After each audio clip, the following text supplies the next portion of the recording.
Alors bonjour, bienvenue encore quoi dans ceci. Je suis expert consultant en projet, en entrepreneuriat et en finance. J'accompagne les investisseurs et les porteurs de projets dans la réalisation de leurs projets d'investissement. Je suis également chercheur et j'ai publié pas mal d'articles dans les revues internationales dans le domaine de la finance. Et aujourd'hui, nous allons pouvoir continuer notre présentation concernant l'analyse fondamentale. Précédemment, nous avons dit que l'analyse fondamentale concerne un investisseur débutant qui cherche à trouver la valeur réelle de l'entreprise dans laquelle il veut investir. Et donc, nous avons dit que l'analyse fondamentale est composée de trois grandes étapes. Nous avons l'analyse économique, l'analyse du secteur d'activité et l'analyse de l'entreprise. Dans nos vidéos précédentes, nous avons parlé de l'analyse économique qui a été scindée en deux grandes parties. Il y a l'analyse de l'économie mondiale et l'analyse de l'économie nationale d'un pays. Aujourd'hui, nous allons continuer notre analyse fondamentale par l'analyse du secteur d'activité. Et concernant l'analyse du secteur d'activité, nous distinguons trois grandes étapes d'analyse. Pour la première étape, nous avons la définition du secteur d'activité. Et pour la deuxième étape, il faudrait définir la croissance du secteur ou bien parler de la croissance du secteur d'activité. Et pour la troisième étape, il faudrait faire une analyse concurrentielle du secteur d'activité. Concernant la première étape qui est celle de la définition du secteur d'activité, l'investisseur doit définir son secteur par rapport à d'autres secteurs. Et c'est très important, il doit être capable de mettre en exergue la relation qui existe entre son secteur et d'autres secteurs. Et une fois fait cela, il doit aussi être capable de ressortir les obstacles et les limites qui gangrènent l'évolution du secteur. Il doit pouvoir ressortir toutes ces limites, les problèmes qui entravent l'évolution du secteur. Une fois défini ça, l'entrepreneur ou bien l'investisseur doit être capable de définir les sous-secteurs qui composent son secteur. Une fois le sous-secteur déterminé, il doit pouvoir rechercher la relation entre ces différents sous-secteurs et voir déterminer le degré de la concurrence qui existe entre ces différents sous-secteurs. Ça, c'est très capital. Si nous voulons donner un exemple de secteur, prenons par exemple le secteur textile. Et donc, dans le secteur textile, les sous-secteurs qui couvrent ce secteur constituent le sous-secteur vêtements, le sous-secteur des fils, le sous-secteur de tissage. Donc, l'entrepreneur doit être capable de définir la relation qui lie ces différents sous-secteurs et ressortir le niveau, le niveau de la concurrence entre ces différents secteurs. Donc, c'est très important. Une fois que ces sous-secteurs sont dégagés, il doit être capable aussi de ressortir les secteurs connaissent à son secteur principal. Et ça dit qu'il doit évaluer les performances des secteurs connaissent au secteur principal dans lequel il veut évoluer. Si, concernant dans le cas d'espèce, comme secteur connaissent, nous pouvons mentionner le secteur de l'agriculture ou bien le secteur agricole et le secteur de la peinture. Dans le cas d'espèce, le secteur agricole, nous pouvons mentionner le coton.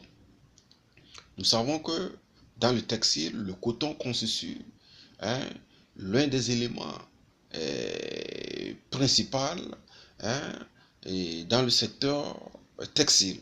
C'est-à-dire qu'il constitue la matière première principale utilisée dans le secteur textile.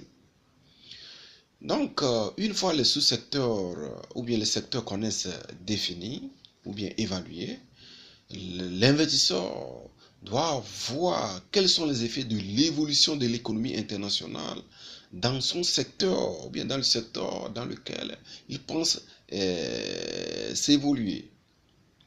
Bien, il pense évoluer. Donc, il doit voir quels sont les effets de l'évolution de l'économie internationale. Une fois déterminé ces effets, il doit pouvoir voir quelle est l'évolution du coût, hein, de la matière principale, ou bien quelles sont les évolutions des coûts des matières premières principales, hein, utilisées dans son secteur.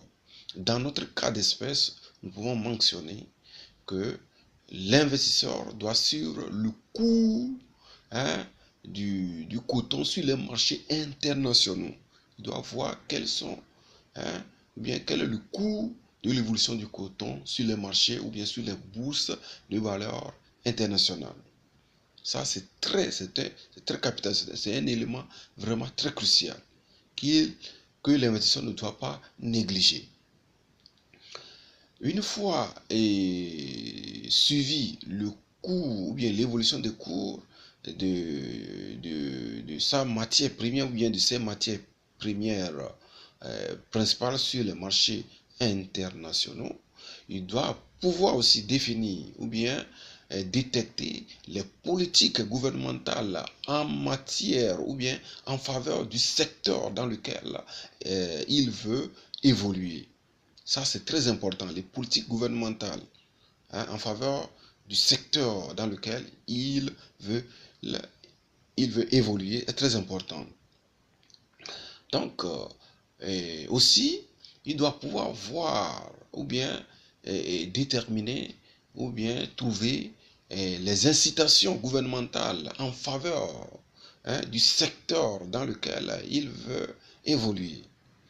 Et aussi, il doit analyser ou bien évaluer le coût d'investissement du pays et les avantages concernant les droits de douane, les droits et taxes de douane.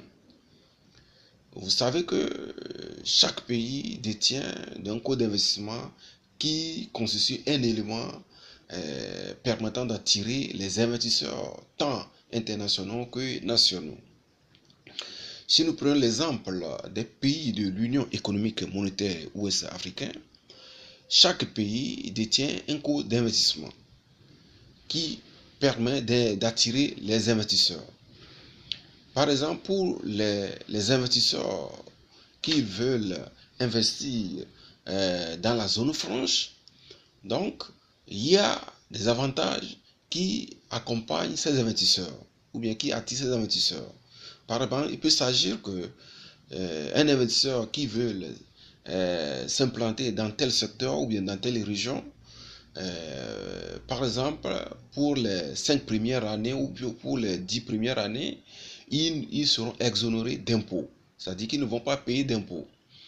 Ou bien, pour ces investisseurs qui veulent faire l'investissement dans tel secteur, lorsqu'ils veulent importer leurs équipements pour la construction de leurs usines, ils seront exonérés des droits et taxes de douane. C'est quelques exemples d'avantages qui attirent les investisseurs. Donc l'investisseur doit bien analyser tous ces contours pour voir vraiment cela va lui profiter. Hein? Et en fonction de ça, il doit aussi pouvoir décider s'il doit investir ou pas. Donc c'est très important, ces éléments-là. Aussi, l'investisseur doit pouvoir aussi analyser les résultats probables concernant les incitations régionales en faveur, hein, de son secteur ou bien en faveur du secteur dans lequel il veut évoluer. Donc c'est très important d'analyser ces résultats. Donc, en grosso modo, c'est ce que nous pouvons dire à propos de la définition du secteur d'activité dans lequel l'investisseur veut s'implanter ou bien veut investir. Dans notre vidéo prochaine, nous allons pouvoir définir ou bien toucher du doigt la deuxième étape qui est celle de la croissance du secteur et aussi la troisième étape qui est d'analyser la concurrence dans le secteur et enfin voir ce que nous allons ressortir de ces trois analyses, c'est-à-dire conclure sur l'analyse du secteur d'activité. Donc, nous allons nous arrêter ici et au revoir et à bientôt.